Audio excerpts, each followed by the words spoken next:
Hi అండి, welcome to ARK form. ఈరోజు మీకు కోడి పిల్లల్ని ఎలా పెంచుకుంటే మనం మోర్టాలిటీని అధిగమించవచ్చో తెలియజేయడం కోసం ఈ వీడియో అండి. మనం కోడి పిల్లలు పుట్టగానే తీసుకొచ్చి మనం వేయాల్సిన వ్యాక్సిన్లు వేసుకుని ఇలాంటి గాబులో ఒక నెల రోజులు పెంచుకొని అప్పుడు బయటకు వదలడం ద్వారా కోడి పిల్లల్లో మోర్టాలిటీని మనం ఎక్కువగా అధిగమించవచ్చు.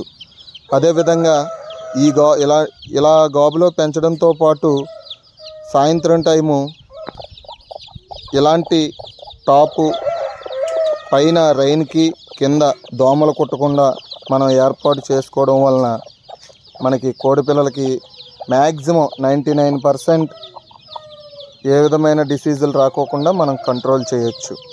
Thank you for watching.